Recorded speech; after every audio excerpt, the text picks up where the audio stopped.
왜 나왔을까요, 제가? 그냥 나오라니까 나온 거예요. 저희가 항상 우리 성도님들이 우리 교역자들을 통해 우리 교역자들에게 이제 항상 그 기대감이 뭐냐 했더니 자판기 누르면 무조건 나오는 예, 그렇게 생각하시더라고요. 그래서 늘 겁나요. 뭐가 꽉 채워져 있어야 되는데 정말 원하는 그 시대에 맞게 딱 누르면 뭔가가 탁 나와야 되는데 늘 정말 긴장감 속에 삽니다. 예, 그리고 어떤 분은 그냥 단방에 뭔가가 되기를 바라면서 새신자를 다 끌고 와요. 그러면서 여기 이 사람을 그냥 단번에 아버지를 깨닫게 해달라고 성역 공부를 가르치라고. 그럴 때마다 난감합니다. 네. 그래서 이제 원로 목사님께서도 늘 저희들을 막 훈련시키셔갖고 어떤 때에는 정말 생각도 안 하고 있는데 갑자기 나와서 가르쳐. 그 보통 이제 미국에 갔을 때 미국에 가면은요 14시간 기본으로 이제 가죠. 그러면 이제 뉴욕에 딱 도착을 하잖아요.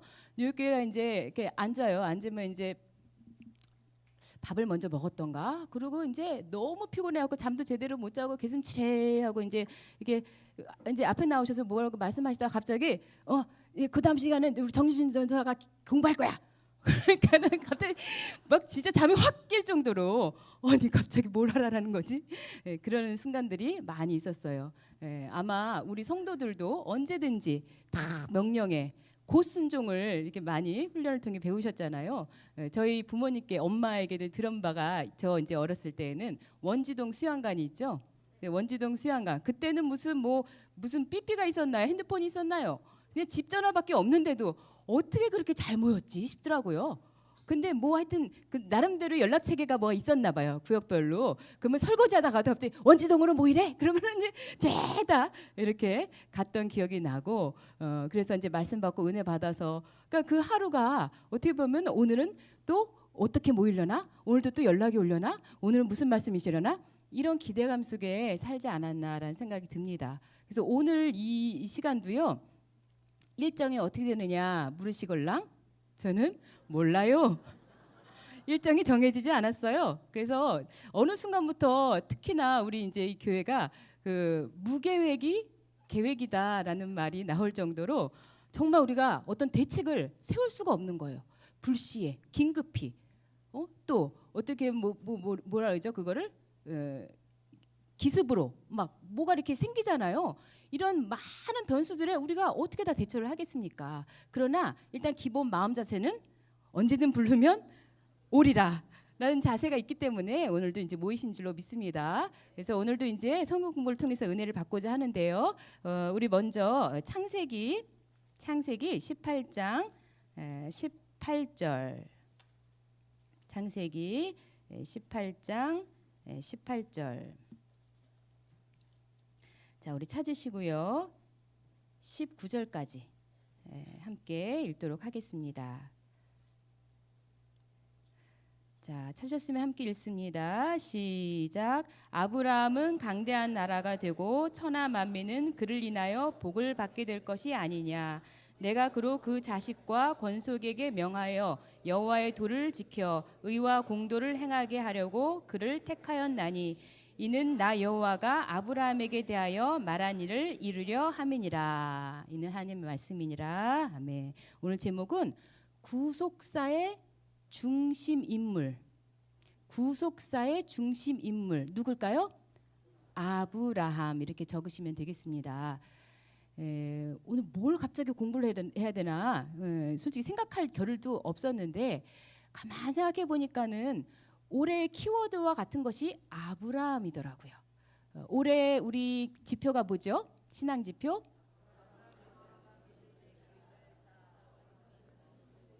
와, 자판기네요. 누르니까는 바로 다다다다다 나오네요.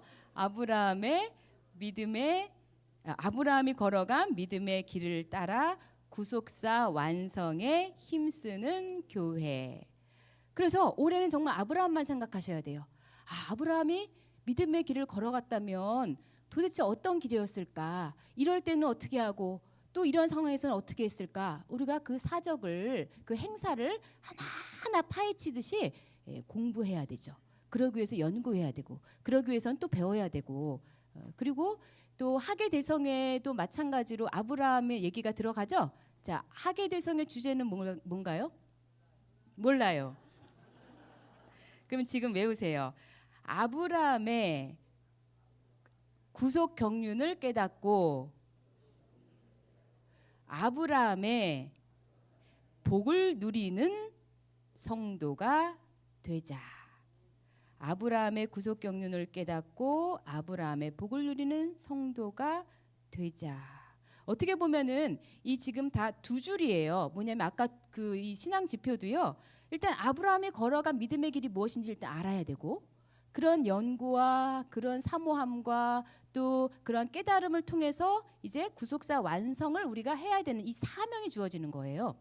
하계대성의 주제도 마찬가지죠. 일단 아브라함의 구속 경륜이 도대체 무엇일까? 하나님이 아브라함을 통해서 어떤 일을 행하시려고 하신 것일까? 아브라함이 왜 이렇게 중요한 사람일까를 먼저 배우고 그러한 가운데 이제 아브라함의 복도 누릴 수가 있는 거예요.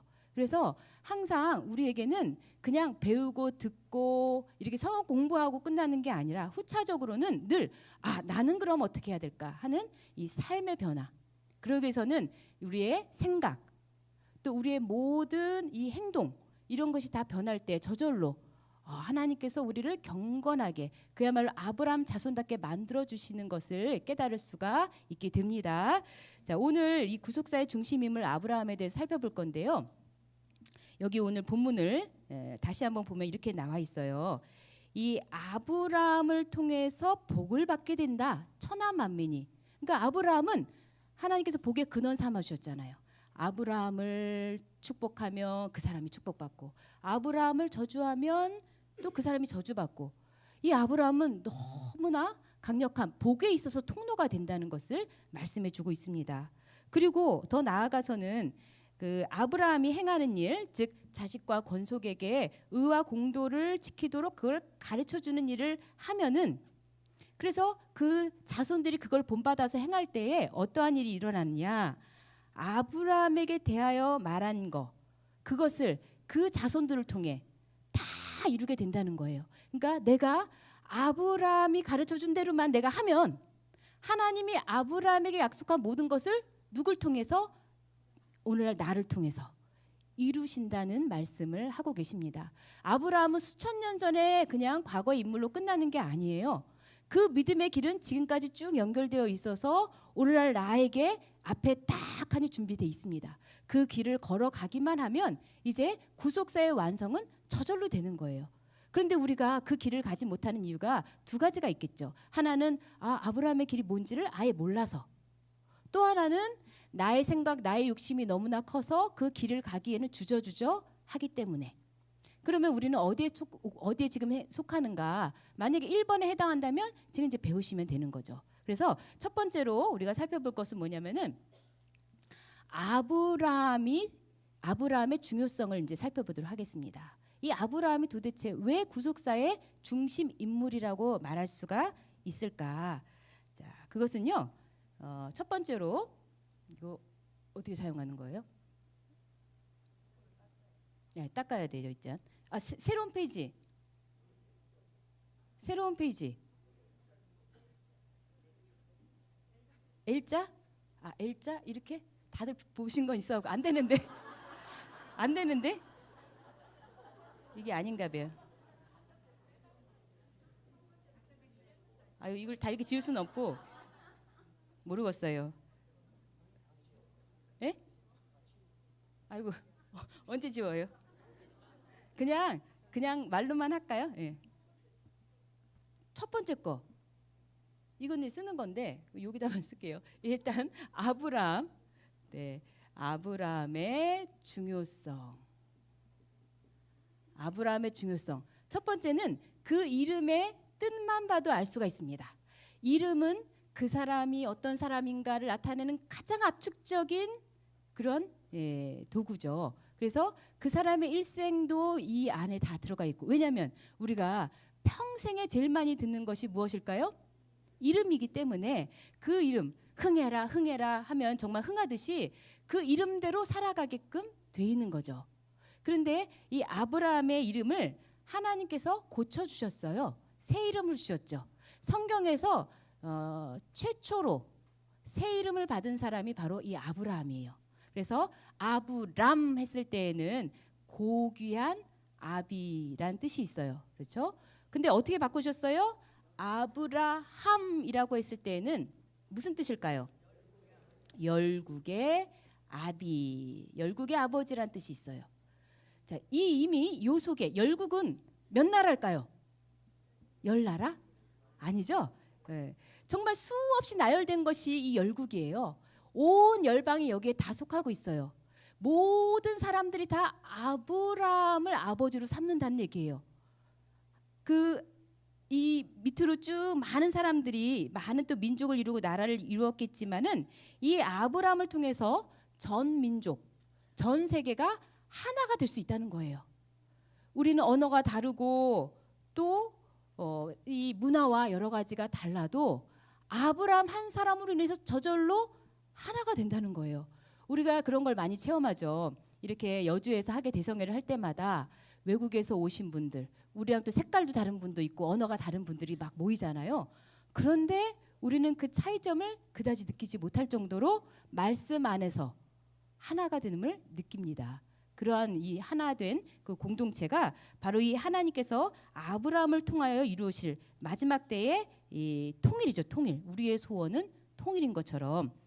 그래서 최초로 이 사적인 이름, 그저 간 가정의 아비 역할만 머무르지 않고 하나님께서는 전 인류를 책임지고 그리고 전 인류를 향한 구원 계획을 바로 아브라함을 통해서 이루겠다 하는 것을 이름을 통해서 화면 사이드에서 L, 화면 사이드에서 L. 마술이네 마술. 예, 네, 감사합니다. 자, 그렇게 하면은 아브라함을 통해서 이렇게 우리 이제 그 아브라함의 중요성은 이미 족보에서도 나오는 거예요. 이 아브라함 족보가 어디에 나오나요?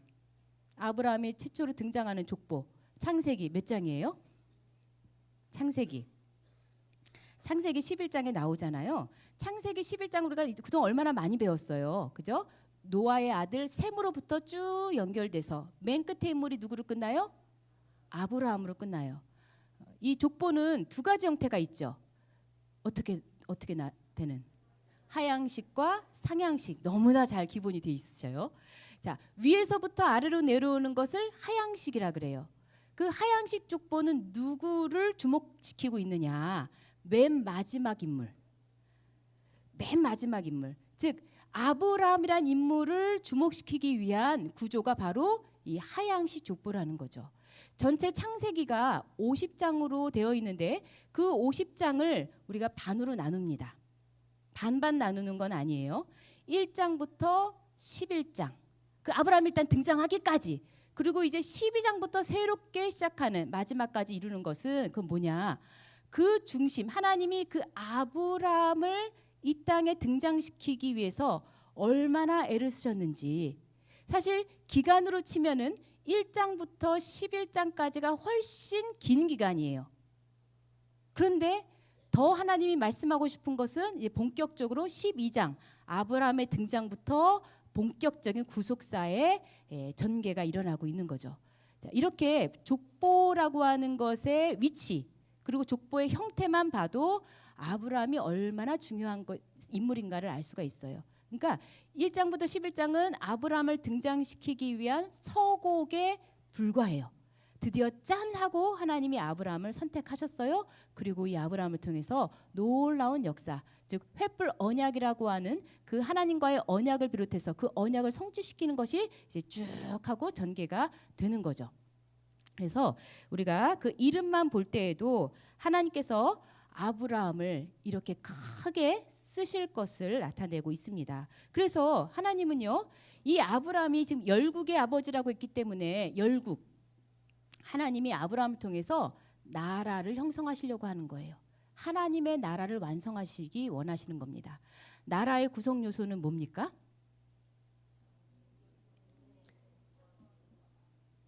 영토, 국민, 주권이죠.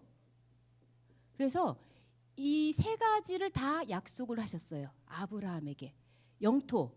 자, 보이는 이 땅에서는 어디예요? 가나안 지경을 하나님이 그 경계까지도 아주 명확하게 말씀을 하셨어요. 그리고 그 가나안 땅을 차지하게 하시죠. 자, 국민, 내가 널 통해 큰 자손을 이루겠다라고 약속하셨는데 정말 그 과정을 보니까 원래는 한 가정으로 출발해 갖고 그 가정이 나중에 야곱의 가정이 어디로 들어가요? 애굽으로 들어가서 그게 하나의 인큐베이터가 돼 갖고 수백만 사람들이 거기서 이제 나오게 되는 거잖아요. 그래서 하나님께서는 이렇게 우리가 볼 때는 하나의 그냥 씨예요, 씨. 이삭 하나 준 것이 그 이삭을 통해서 또 많은 자손이 넘쳐나는 거 볼 때 하나님의 뜻을 이루기 위해서는요. 어떠한 상황 속에서도 다 하나님의 뜻에 맞추어서 이렇게 다 지원이 되는 것을 볼 수가 있습니다. 그래서 주권이라는 건 뭘까요? 하나님의 말씀 자체가 주권입니다. 하나님의 말씀이 통치하는 영역 자체가 그게 하나님의 나라가 되는 거예요. 그래서 언약을 주셨어요. 아브라함에게 언약하시고 그 언약을 대대로 이삭, 야곱 쭉 해서 어디까지? 우리에게까지도 그 언약이 고스란히 물려오고 있습니다. 그래서 그 언약을 붙든 사람은요. 하나님 나라를 이룰 자격자가 되고 그 하나님 나라를 들어갈 자격자가 되는 겁니다. 그래서 오늘날도 하나님이 누구를 찾고 계시느냐? 아브라함의 자손들을 지금 찾고 계신 거예요. 그러면 과연 나는 아브라함의 자손이라는 증명서가 과연 있느냐? 이제 오늘 이 공부를 통해서 한번 살펴봐야 되겠죠. 자, 아브라함의 중요성 이제 두 번째는 뭘 통해서 우리가 살펴볼 수가 있냐면은 그 이전과는 다르게 특별히 아브라함에게는 나타나신 거예요. 두 번째, 아까 첫 번째는 우리가 그 이름을 통해서 아브라함의 중요성을 살펴봤고 그리고 그 이름 속에는 사명이 들어있는 것이고 하나님의 뜻과 계획과 구속 경륜이 이미 다 들어있는 거죠. 두 번째는 바로 하나님의 임재예요. 임재. 하나님이 나타나셨다는 거죠. 그동안에는 자, 물론 성경에 처음 등장하는 하나님과의 교제가 바로 에덴 동산에서 일어났어요. 아담과 일문일답하며 하나님과 아담이 영통하면서 이렇게 가까이 있었죠. 그런데 그 동행이 깨졌어요. 아담이 말씀을 불순종하는 순간 아담은 에덴 동산에서 쫓겨나게 됩니다. 그래서 많은 신학자들은 이제 거기서 끝이 난 걸로 생각을 하지만 실제적인 구속사는 거기서 더 강력하게 이제 출발을 하고 있는 거죠. 그러면 아담의 그 쫓겨난 타락한 아담의 후예들에게는 하나님이 어떻게 역사하셨는가를 보면 계속 말씀으로만 하셨어요. 직접 당신을 나타내거나 보여주지 않으셨어요. 자, 한번 가인에게 어떻게 하셨는가 볼까요? 창세기 4장 6절을 보겠습니다. 창세기 4장 6절.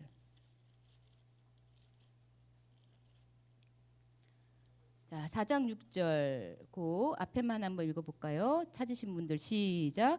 여호와께서 가인에게 이르시되 그랬어요. 이르시되 가인에게 이르시되 이 단어가 히브리어로 아마르라고 합니다. 아마르. 그러니까 말씀으로 하신 거예요. 말씀으로. 그 내용이 계속해서 나오고 있는데요. 9절에도 보시면 여호와께서 가인에게 이르시되 그랬어요. 15절에도 보시면 여호와께서 그에게 이르시되. 자, 아마르. 그러면 그 후에는 어떤가? 자, 노아의 경우를 한번 보겠습니다. 창세기 6장입니다. 창세기 6장 13절. 자, 13절 그 앞에만 읽어볼까요? 시작. 하나님이 노아에게 이르시되. 여기도 역시 이르시되 아마르가 사용이 되었어요. 7장 1절에도 역시 여호와께서 노아에게 이르시되. 그리고 9장으로 가서 9장 1절에도 하나님이 노아와 그 아들들에게 복을 주시며 그들에게 이르시되. 자, 타락한 아담의 후예들에게는 이 에덴 동산을 쫓겨난 이후로 이르시되 이렇게 말씀으로만 당신을 계시하셨어요. 자, 음성으로만 말씀을 하셨는데 그런데 아브라함에게는 어떠하냐 하면은 직접 나타나신 거예요. 아브라함에게는 특별한 거죠. 자, 이 특별한 사건을 우리가 시간 순서대로 한번 보겠습니다. 자신의 모습을 직접 나타내셨다는 건데 시간 순서대로 보면은 총 4번 등장을 하고 있습니다. 그 하나를 우리는 사도행전에서 먼저 찾아볼 수가 있어요. 사도행전 7장 2절. 사도행전 7장 2절.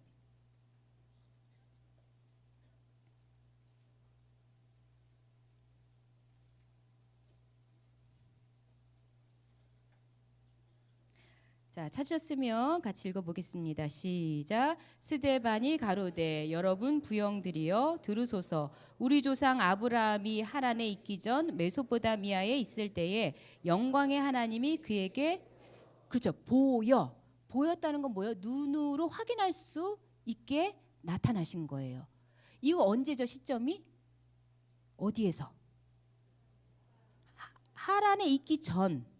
어디에 거기는? 여기는 메소포타미아라고 나와 있지만 갈대아 우르라고 알고 계시죠? 그러니까 그 우상의 도시 갈대아 우르를 떠나기 전 아브라함이 그냥 떠날 수 있을까요?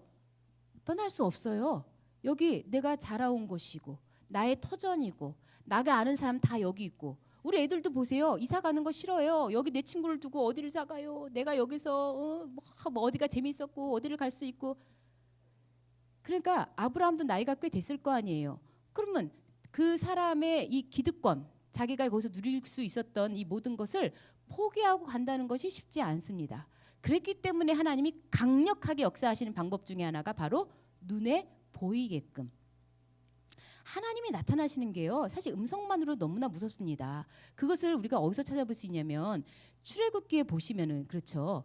성경 구절만 나오려 그러면 무조건 고개를 숙이셔 보면 그거 저 구절 얘기할 거 아니고 거기 보면 이스라엘 백성들이 출애굽해갖고 시내산 하나님이 언약하실 때 처음에 하나님이 우르르 쾅쾅하고 뭐 진동이 일어나고 막 연기 가운데 음성으로만 하나님이 계시하셨잖아요. 그런데도 벌벌벌벌 떨면서 이 이스라엘 백성들이 우리가 도저히 못 견디겠습니다. 한번 상상해 보세요. 나는 하나님 한 번만 나타나주면 나 믿을 것 같아. 정말 나한테 한 번만 정말 나타나면 나는 다른 거 다 모두 의심 다 깨치고 다 정말 하나님만 오로지 붙들고 갈 수 있을 것 같아. 나타나 보세요. 여러분 몸살 걸려서 죽을 수도 있어요. 저희 그 아는 분이 그러더라고요. 소뚜껑 주부였어요. 이분이 맨날 소뚜껑 운전만 하신 분이에요. 그래서 살림하시던 분이 미국에 여행을 가게 됐는데 어디를 가셨냐면은 그 폭포 뭐죠? 나이아가라 폭포. 나이아가라 폭포를 이제 가게 됐어요.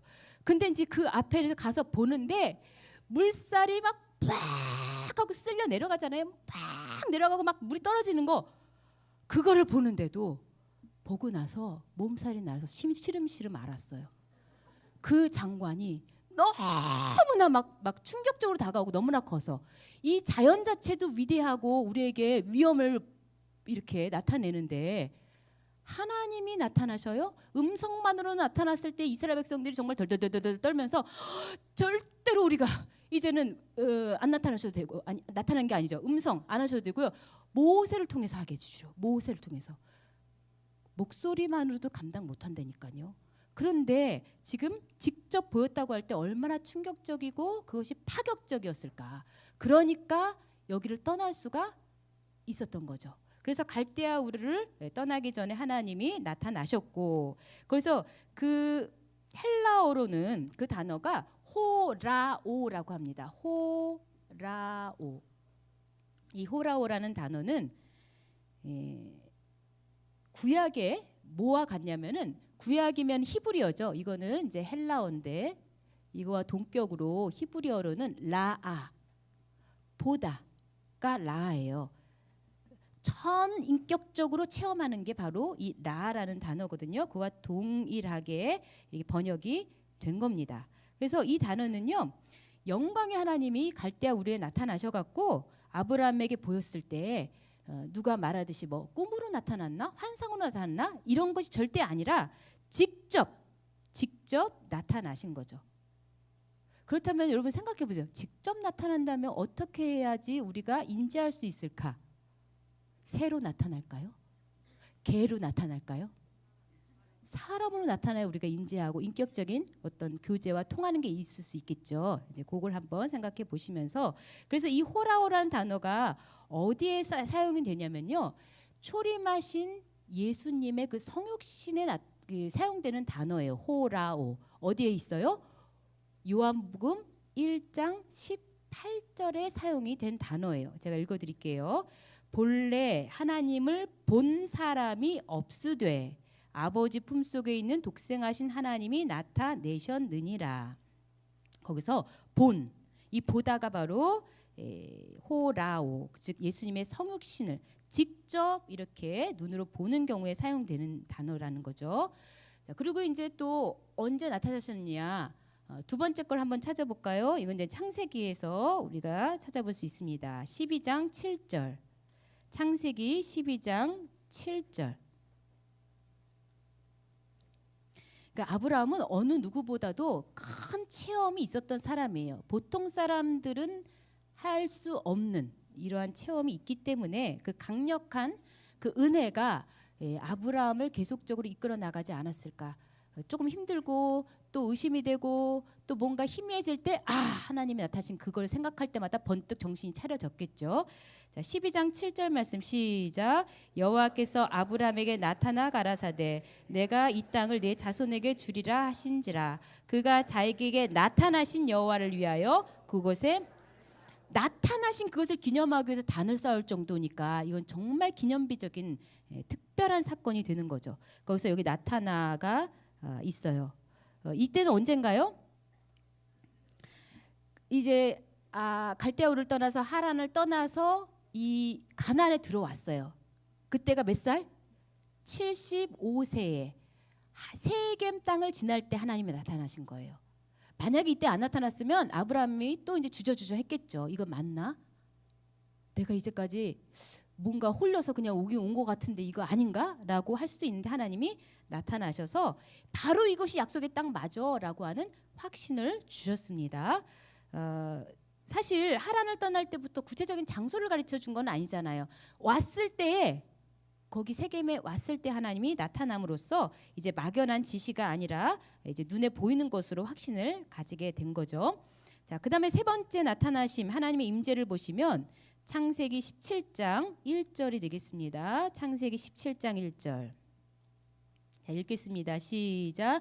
아브라함의 99세 때에 여호와께서 아브라함에게 나타나서 그에게 이르시되 나는 전능한 하나님이라 너는 내 앞에서 행하여 완전하라.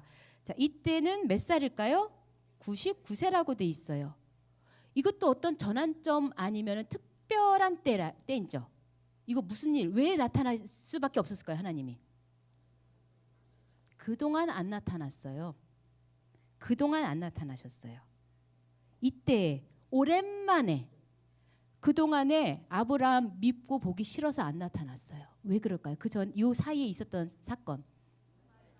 그렇죠. 아들 이삭 준다고 분명히 했는데도 불구하고 하갈을 통해서 이스마엘을 낳았단 말이에요. 어이구 하면서 이스마엘에게 마음을 온전히 다 쏟고 있었단 말이에요. 저놈이 정신 차려야 되는데 저러고 언제까지 내가 봐줄 수는 없겠다. 왜? 하나님 작정하신 시간이 있기 때문에. 아브라함 100세라는 건 하나님이 이미 계획 속에 있는 거니까. 그래서 바로 직전 99세 때에 이렇게 나타나셔갖고 이놈아 정신 차려 내 앞에서 완전해야지 라고 하나님이 경고와 같은 말씀을 주시는 겁니다. 자, 아브라함 99세 때에. 그리고 또 이제 네 번째는 동일한 그 99세인데요. 18장 1절에 나오죠. 자, 하나님께서 그 약속의 자녀 이삭에 대한 언약을 더 확고히 한 후에 왜 또 나타나셨을까요? 18장 1절 읽어보겠습니다. 시작. 여호와께서 마므레 상수리 숲을 근처에서 아브라함에게 나타나시니라. 네, 아브라함에 나타나시니라. 뭐 하시려고? 왜요? 이것도 뭔가 급박한 일이 있었기 때문이겠죠. 나타나실 수밖에 없는, 그렇죠? 그 급박한 일이라는 것은 이제 소돔성을 멸망시키려고 하는 거예요. 그거를 미리 알려주시니 얼마나 감사합니까? 그래서 이 소돔성 멸망의 비밀을 알려주시는 겁니다. 그래서 이 지금 그 하나는 우리가 사도행전에서 찾아봤고 그 나머지 세 개는 다 히브리어로 뭐라고요? 히브리어로 라아. 라아라는 단어가 사용이 됐습니다. 이 단어의 주체가 하나님일 경우, 그리고 이것이 재규형, 우리 히브리 문법으로는 니팔형이라 그래요. 니팔형. 그 니팔형으로 쓰일 경우에는 하나님이 직접 나타나시는 경우를 말씀하고 있습니다. 자, 그리고 이제 세 번째, 아브라함이 왜 특별한가라는 것을 생각해 보면요. 세 번째는, 자, 여러분 그 성경에 등장하는 인물 가운데, 자, 힌트를 드릴게요. 알아맞혀 보세요. 제사장입니다. 족보가 없습니다. 멜기세덱 뚝 나왔네. 멜기세덱. 자, 멜기세덱을 만난 유일한 사람이에요. 거꾸로 말하면 멜기세덱이 만나준 유일한 사람은 아브라함이라는 거죠. 자, 멜기세덱. 자, 많은 사람들이 이 멜기세덱에 대해서 연구를 하고 또 이 주장이 있는데 대부분이 성육신 하시기 전에 그리스도의 현현이다, 이렇게 대부분 말을 합니다.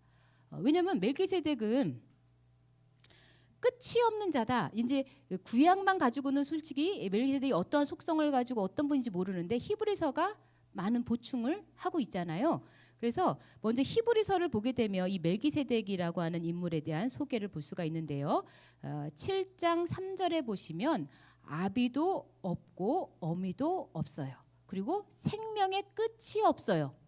자, 생명의 끝이 없다는 얘기는 계속 살아있는 존재라는 거죠. 이걸 한마디로 표현하면 산자, 산자예요. 산자. 우리 한참 산자에 대한 그걸 배운 적이 있어요. 몇 년도인가. 그래갖고 어떤 사람이 산자를 검색을 해봤대. 산자. 그랬더니 전통 과자가 나오래. 그림의 이미지가 다 전통, 한국의 전통 과자 산자. 자, 멜기세덱이 산자죠. 직접 나왔어요. 성경에 히브리서 7장 8절에 보면, 히브리서 7장 8절에 또 여기는 죽을 자들이 10분의 1을 받으나 저기는 산다고 증거를 얻은 자가 받았느니라. 즉 멜기세덱은 산자라고 증거를 하고 있습니다. 자, 어떤 사건이 창세기 14장에 나와 있을까요? 창세기 14장에 그 배경을 보면은요, 아브라함의 조카 롯이, 자, 같이 살고 있었어요? 따로 살고 있었어요? 따로. 독립해서 롯이 나가버렸죠. 그래서 이제 살기 좋다고 나간 이곳이 소돔인데, 그 소돔성에 잘 나가는 동네죠. 아주 풍요롭고 부자 동네예요. 다 거기가. 그랬더니 저 동방에 4개국이 요 가나안의 5개국, 아니 4개국이 5개국을 갖다 침범했다는 건 4개국이 얼마나 강력하면, 그 강력한 동방의 4개국이 쳐들어와 갖고는 소돔의 사람들 뿐만이 아니라 재물 이런 거 다 약탈해 갔어요. 그래서 이제 안 되겠다 하고선 아브라함이 쫓아가죠. 누구를 데리고? 그렇죠. 318명을 데리고 쫓아가서 그놈들을 다 파하고 사람들, 재물, 죄다 다 뺏어서 돌아옵니다. 돌아오는데 누가 맞이하고 있어요? 멜기세덱이 맞이를 하고 있습니다. 무엇을 들고? 떡과 포도주를 들고 아브라함을 맞이하고 있는 거예요. 그래서 만나기로 작정한 거구나. 하나님이 유일하게 아브라함에게는 이 멜기세덱을 만나게 해주셨구나. 근데 우리는 얼마만한 시간 동안 만났는지 몰라요. 그리고 어떤 얘기가 오갔는지는 몰라요. 그렇지만 그게 짧은 시간이라 할지라도 어마어마한 성경 공부를 한 거예요. 그 순간에 이 산자 멜기세덱의 맥이 누구에게 연결됐을까요? 아브라함에게 전수가 되었다는 것을 우리는 확인할 수가 있습니다.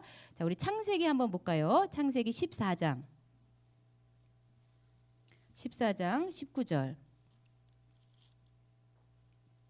이 아브라함이 하나님을 체험했다고는 하지만 아직은 전부가 아니겠죠. 그런데 많은 부분을 이 멜기세덱이 한순간에 아브라함에 큰 영향을 끼쳤습니다. 그래서 14장 거기 19절 한번 읽어볼까요? 시작. 그가 아브라함에게 축복하여 가로되 천지의 주제시요 지극히 높으신 하나님이여 아브라함에게 복을 주옵소서. 자, 요 말 한마디인 것 같지만 이 속에는 하나님이 어떤 분이신가가 다 들어가 있는 거예요. 천지의 주제, 모든 거의 주인, 주관자, 그리고 지극히 높으신, 이분보다 높은 분이 없다. 하나님이 가장 높은 분이다. 여기에 다 들어가 있는 거예요. 그렇게 말을 해주면서 아브라함을 축복을 해줬어요. 그랬는데 그러고 나서 아브라함이 어떻게 바뀌었는가? 그 입술의 고백을 통해서 우리는 확실히 영향받았구나 하는 걸 알 수가 있어요. 뭐냐면 그 다음에 이제 또 누굴 만났을까요? 아브라함이 소돔 왕을 만났어요. 소돔 왕이 그러는 거예요. 야, 응? 크게 수고했다. 아우 너무 애썼어. 사람들만 다시 나한테 주고 돌려주고 그 얻은 전리품, 그 물건들, 그 재물은 다 네가 가져. 그랬어요. 선심 쓰듯이 그랬어요. 근데 아브라함 뭐라 그랬어요? 안 받겠습니다. 필요 없습니다. 내가 당신 때문에 부자 됐다 그런 말 들을 필요 없습니다. 왜 이런 확신의 말이 나갈 수 있었을까요? 멜기스덱을 통해서 진짜 복을 주신 분이 누구예요?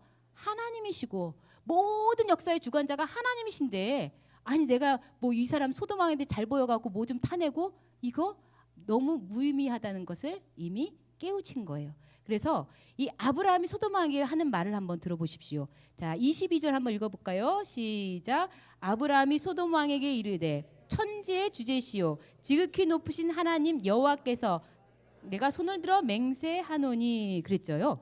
아까랑 똑같은 말을 하고 있죠. 그대로 카피 복사해서 갖다 붙였어요. 그죠? 멜기세덱의 한 말을 그대로 그 입술을 통해서 고백이 됐다는 것은 그대로 믿었다는 얘기예요.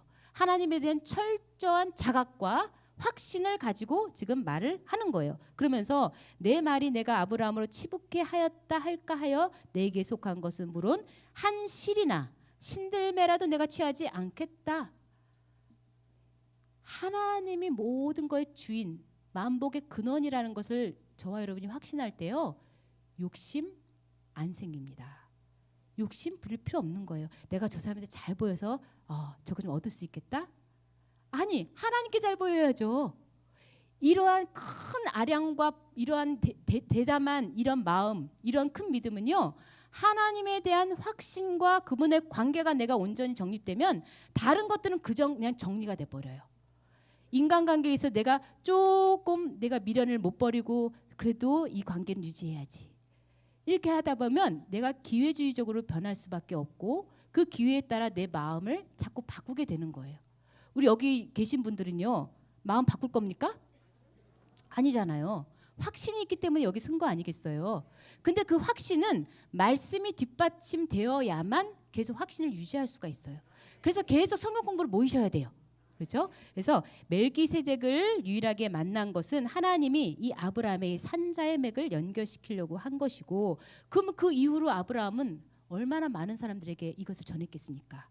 멜기세덱의 들은 바 이것을 자기도 만나는 사람에게 계속 가르쳤겠죠.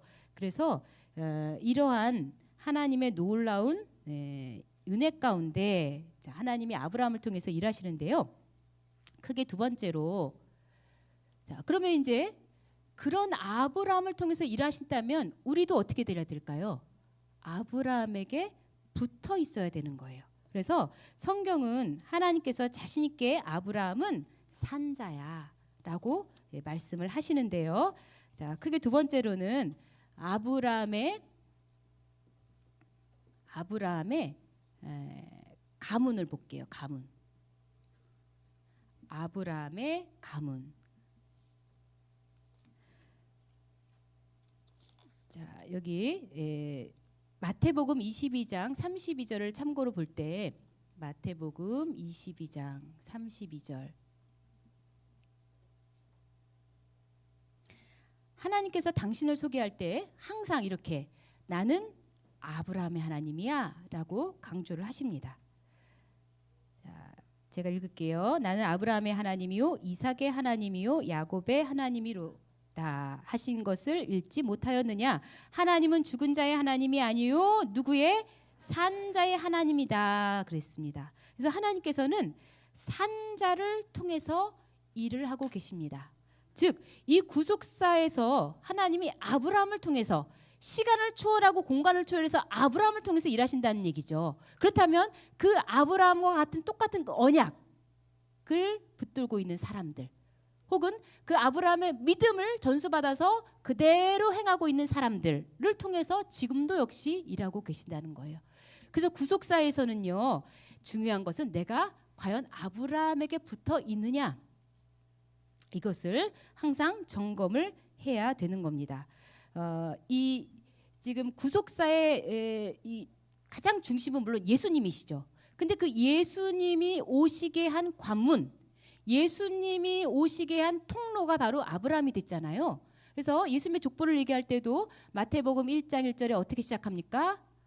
아브라함과 다윗의 자손 예수 그리스도라고 말을 하고 있습니다. 우리가 예수님을 온전히 믿는다, 나는 예수님께 속했어 하는 것은 다른 말로 이렇게도 표현할 수 있어요. 나는 아브라함에게 속했어, 난 아브라함의 자손이야 라는 말과 동일하게 보셔도 돼요. 그래서 하나님께서는 지금 이 땅에 예수 믿는 자들, 즉 아브라함의 자손들을 찾으러 오셨습니다. 그 한 예로 예수님이 그러셨잖아요. 예수님이 막 곳곳에 복음을 전하러 다니십니다. 근데 하루는 여리고에 가셨어요. 여리고에 가셔서 누구를 만나게 됩니까? 여리고 하면 떠오르는 키 작은 사람, 삭개오. 삭개오에게 모든 죄를 용서하고 구원을 허락하셨는데 그때 하신 말씀이 있어요. 너도 이제 아브라함 자손이 됐다 그러는 거예요. 아브라함 자손. 즉 예수님께 속했다는 것, 구원을 받았다는 것은 다른 말로 아브라함의 자손이 된다는 얘기입니다. 그래서 이렇게 우리도 아브라함의 가문에 끝까지 남는 자가 되어야 될 텐데, 이 역사를 통해서 볼 때에 아브라함이 그 시작전부터 보면은 같이 한 사람들이 있었어요. 그 인물들이 오늘날에도 그 유형들을 가르쳐주고 있는 거예요. 함께 나온 사람들, 우리 창세기 11장 31절 보면은 어떤 부류의 사람들이 있는가 한번 보도록 하겠습니다. 창세기 11장 31절. 자, 보실까요? 읽어볼까요? 시작. 데라가 그 아들 아브람과 하란의 아들 그 손자 롯과 그 자부 아브람의 아내 사레를 데리고 갈대아 우르에서 떠나 가나안 땅으로 가고자 하더니, 이게 바로 어디를 떠날 때라고요? 갈대아 우르. 갈대아 우르를 떠날 때 그 시점에서 함께한 사람들이에요. 자, 여기를 일단 떠나야 되죠. 자, 시작을 같이 한 사람들을 한번 나열을 해볼까요? 데라. 또 아브라함하고 누가 있었어요? 롯. 또 누가 있었어요? 사레. 그렇게만 나오나요? 자, 이 사람들이 지금 처음에 시작을 같이 했으면 끝까지 같이 해야죠.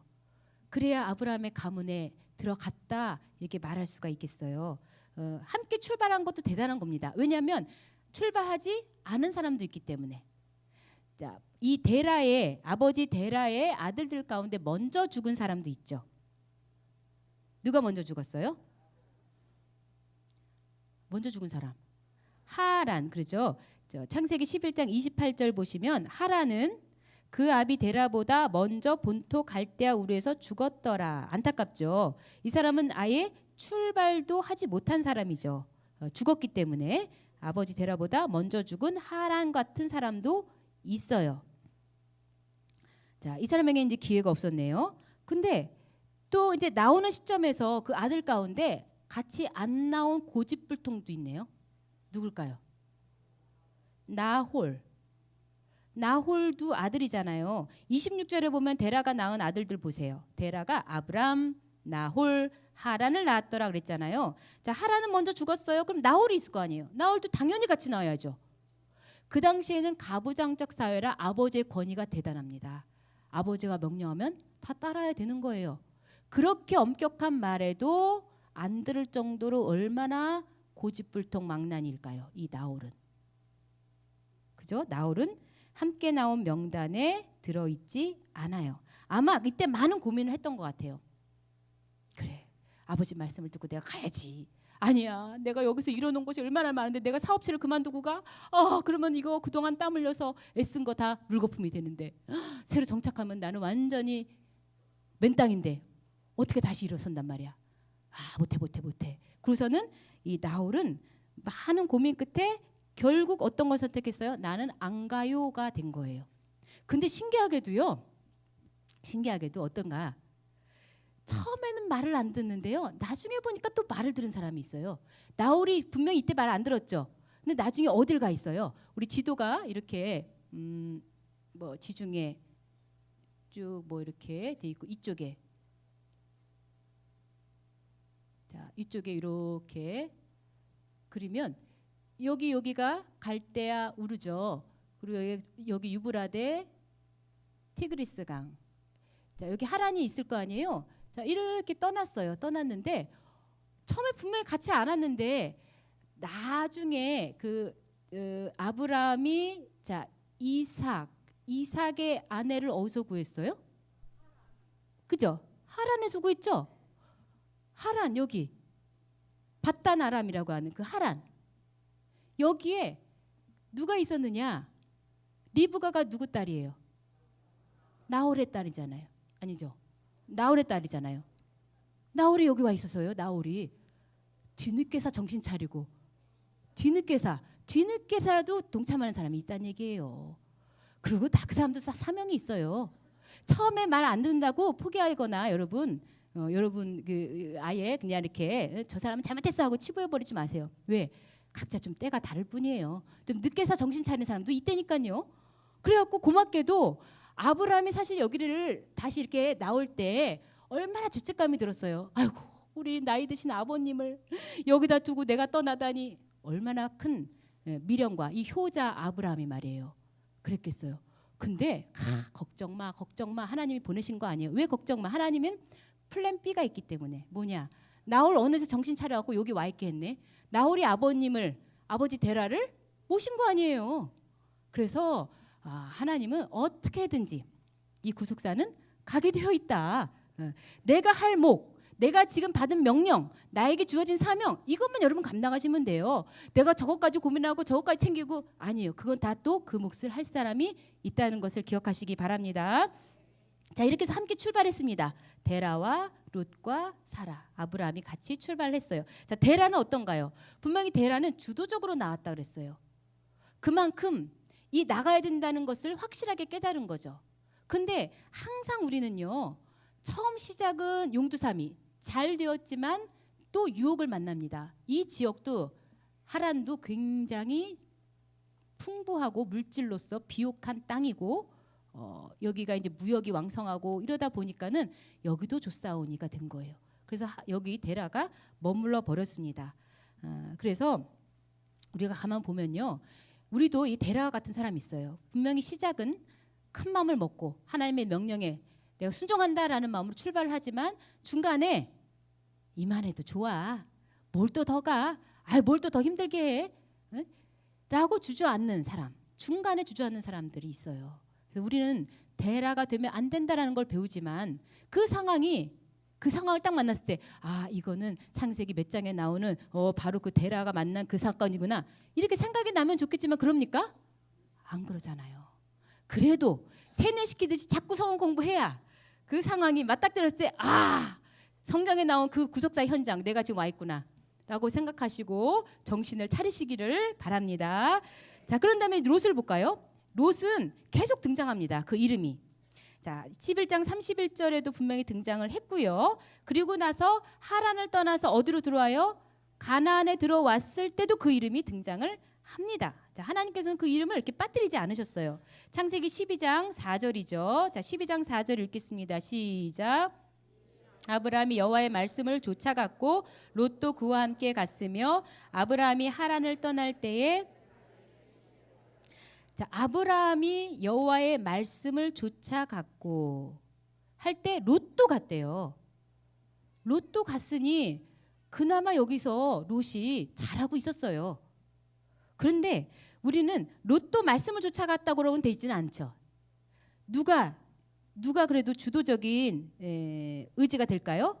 아브람. 그와 함께 갔으며라는 것은 그래도 롯은 그 아브라함을 아버지 삼아서. 왜? 아버지가 일찍 죽었잖아요. 그렇죠? 아버지가 일찍 죽어서 아브라함을 작은 아버지를 이렇게 아버지 삼아서 그런 마음이었던, 어떻게 보면 인간적인 육신적인 정으로 계속 가지 않았나. 근데 그 육신적인 정은요, 언제든지 나의 이익과 맞닥뜨렸을 때는 그것도 영원하지 못해요. 버릴 수 있어요. 나중에 롯의 마음이 변하잖아요. 자, 12장 5절에도 보면 아브라함이 그 아내 사레와 조카 롯과 하늘에서 모은 모든 소유와 얻은 사람들을 이끌고 가나안 땅으로 가려고 떠나서 마침내 가나안 땅에 들어갔더라. 자, 마침내 가나안 땅에 들어갔더라. 대라는 경험하지 못한 걸 롯은 겪었단 말이에요. 얼마나 축복받은 사람입니까? 그러나 이 사람도 오래 가지 못했어요. 드디어 창세기 13장으로 와서 보면요. 13장으로 와서 보면은 이 13장이 사실 고비인 거예요. 여기서 완전히 갈라지게 되는 거죠. 아브라함이 애굽에서 나올새 그와 그 아내와 모든 소유며 롯도 함께하여 남방으로 올라가니. 그런데 이 애굽에서의 어떤 일이 있었길래 롯의 관점과 가치관을 바꿔놨을까? 이제 이거예요. 우리가 만나는 똑같은 상황 속에서도요, 다른 생각, 다른 관점, 다른 가치관을 갖게 된다는 거죠. 이 흉년 때문에 애굽에 갔다 왔잖아요. 애굽은 풍성합니다. 일단 나일강이 흐르기 때문에요, 거기는 농사가 잘 됩니다. 나일강이 한번 이게 범람하면요, 땅이 그냥 비옥한 기름진 땅이 돼갖고는 하여튼 뭐 농산물이면 뭐가 다 잘 나는 거죠. 그런데 욕심이 들었습니다. 부자가 됐어요. 아브람도 부자가 되고 아브람 덕에 롯도 부자가 됐어요. 근데 양떼가 너무나 많아졌어요. 목자들끼리 싸웁니다. 자, 그럴 때 땅을 이제 택하게 되는데, 자, 롯은 어떠한 선택을 하게 될까요? 자, 13장 10절을 보시면 롯이 눈을 들어 요단들을 바라본즉 소알까지 온 땅에 물이 넉넉하니 여호와께서 소돔과 고모라를 멸하시기 전이었는고로 여호와의 동산 같고 애굽 땅과 같았더라. 여기에 롯의 모든 가치관이 들어 있습니다. 일단 바라본즉 어딜 바라봤어요? 요단들을 바라봤어요. 이 바라봤다는 것은 육신적인 관점에서 봤죠. 왜? 거기가 비옥한 땅, 아주 물이 넉넉하다고 하면 그 당시엔 최고의 땅이란 말이에요. 그런데 이 사람이 왜 그걸 최고라고 생각해? 육신적인 풍성함이 왜 최고라고 생각했을까? 마음에 늘 그것이 있었던 것이 애굽에서 더 커진 거예요. 왜냐하면 애굽 땅과 같았더라. 애굽 땅에서 더 이상 있으면 안 돼서 아브라함이 나왔잖아요. 아유, 난 더 있고 싶은데. 롯이 아마 그랬을 것 같아요. 애굽 땅 살기 너무 좋고 여기 먹을 걱정 없고 여기서 좀 누리면서 살고 싶은데 이 아브라함은 또 왜 또 여길 떠나자는 거야? 아마 굉장히 싫었었나 봐요. 애굽 땅이 눈에 선합니다. 이런 땅 없을까 했는데 마침 그 요단들을 보니까 애굽 땅 같네. 그러면 그동안에 성경 공부한 모든 것이 다 거기에 연결되는 거예요. 뭐냐? 여호와의 동산 같고 애굽 땅과 같다 그랬죠. 여호와의 동산이 어딜까요? 에덴. 에덴은 가봤습니까? 안 가봤어요. 듣기만 했어요. 계속 성경 공부로 아브라함을 통해서 여기에 머물렀을 때, 하란에 머물렀을 때 수많은 신앙의 선조들을 통해서 그때 배운 거예요. 같이 성경 공부하면서 야, 아담 할아버지가 에덴에 있었는데 그 에덴이 이런 곳이라고요? 야, 모든 것이 풍성하고 걱정할 필요가 없고 날마다 행복하고 기쁘고 야, 그런 곳이라고요? 그 사람에게서 자리 잡은 에덴은요, 아마 육신적인 안락과 편안함, 그것으로 머릿속에 자리 잡은 것 같아요. 그러다가 애굽에서 딱 겪어보니까 야, 이런 곳이 아닐까? 에덴 동산이 바로 이런 곳이 아닐까? 야, 나 너무 좋아, 가고 싶어. 에덴 동산. 그 사모함이 영적인 것과 전혀 상관없는 육적인 것으로만 계속 꽂혀 있는데 이제 요단들을 만났단 말이에요. 그러니 당연히 선택을 그렇게 하겠죠. 그래서 아브라함을 떠난 롯은 그 후로 고생을 하죠. 아까 동방의 4개국을 침범을 받아서 이렇게 붙잡혀 가고, 그 후로도 소돔이 하나님이 멸망하심으로써 너무나 크나큰 위기를 만나게 됩니다. 결국에는 완전히 롯이 아브라함과 분리가 되면서 걷지 말아야 할 그 악한 길을 가게 되잖아요. 나중에 어디로 가요? 소알. 그리고 그 소알 가운데서 동굴로 들어가고, 동굴이라고 하는 것은 어떻게 보면 폐쇄적인 거예요. 자기만의 세계. 그 세계 속에서 결국 죄를 짓고 말잖아요. 그죠? 딸들과 관계에서 암몬과 모압이라고 하는 이런 죄악된 씨를 이렇게 낳게 되는 거죠. 자, 분명히 같이 출발했지만 중간에 떨어져 나가고, 또 중간에 떨어져 나가고, 그러면 이제 누구 같이 돼야 돼요? 우리는 사라. 그래서 사라에서 이제 우리가 마무리를 하겠는데요. 사라는 묵묵히 계속적으로 아브라함 곁을 지켰습니다. 몇 살까지 살았나요? 죽을 때까지 평생을 아브라함과 같이 했죠. 그래서 이 사라의 이름도 계속 하나님이 기록을 하고 계시는데, 처음 출발할 때 11장 31절에 거기 나오죠. 그 자부 아브라함의 아내 사레를 데리고, 아브라함의 아내라고 하는 것을 강조한 얘기는 항상 이 아브라함과 사레는 같이 있어야 할 존재인 거예요. 따로 떨어지면 안 돼요. 따로 떨어지는 순간 아담과 이 여자 하와가 떨어져 있는 순간에 유혹을 받아갖고 이렇게 죄를 짓게 되는 것처럼 그러한 여지를 만들면 절대 안 되잖아요. 그래서 항상 함께합니다. 12장 5절도 보면은 아브라함이 그 아내 사레와 이렇게 기록을 하고 있고요. 그래서 몇 살까지 사냐면은 23장 1절 보면 127세까지 살았다고 하는 사라의 향년을 말하고 있습니다. 127세까지.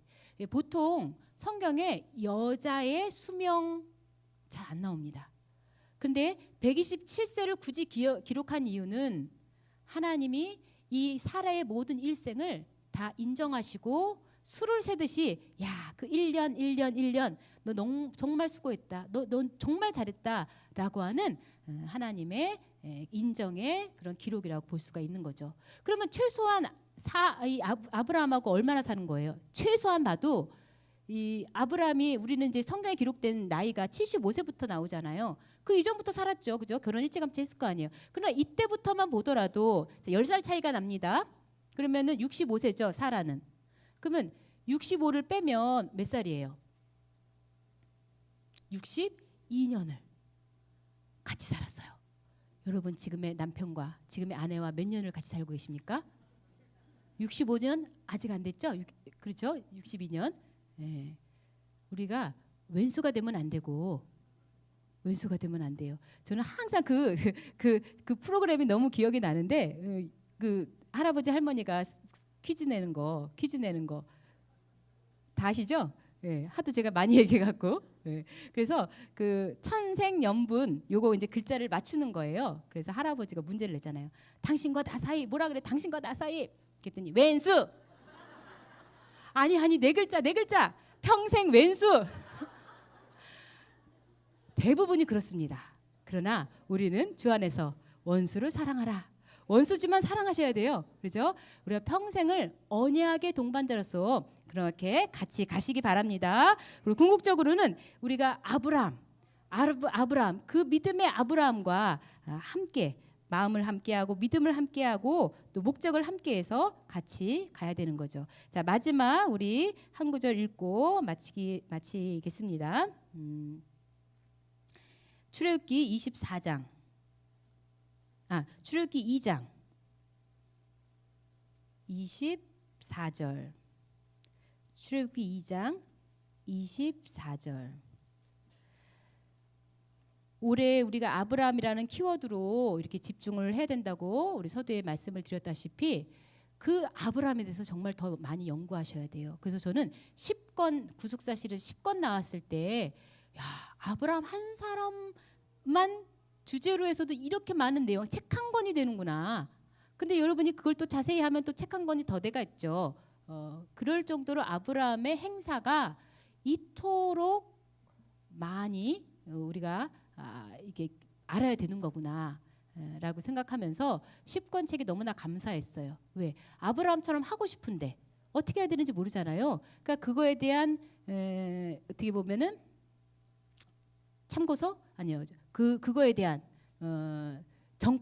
전과처럼 이렇게 주셨으니 얼마나 감사합니까? 그래서 그 아브라함을 하나님이 귀하게 생각하시는 것처럼 아브라함 때문에 롯을 생각하고 아브라함 때문에 그 자손들을 생각하고 아브라함 때문에 이 믿음에 속한 우리 사람들을 생각하셔서 하나님께서 구원해 주신 줄로 믿습니다. 자, 2장 24절 읽겠습니다. 시작. 하나님이 그 고통 소리를 들으시고 아브라함과 이삭과 야곱에게 세운 그 언약을 기억하사 이스라엘 자손을 우리에게 지금 필요한 것은 바로 이 하나님의 권념입니다. 권념 안에는 사랑과 인애와 자비와 도움과 모든 것이 다 들어가 있는 거예요. 하나님이 권념하셔야 우리가 위기에서 구원받을 수 있고 그 권념 때문에 우리가 모든 전쟁에서 영적 싸움에서 이길 수가 있고 이 권념 때문에 사단의 고통과 괴로움을 아무리 압제를 주더라도 우리가 살아남을 수가 있는 거예요. 그런데 왜 권념하셨느냐? 이스라엘 전체 지금 출애굽 사건에 대한 내용을 이 한마디로 축약을 한 거죠.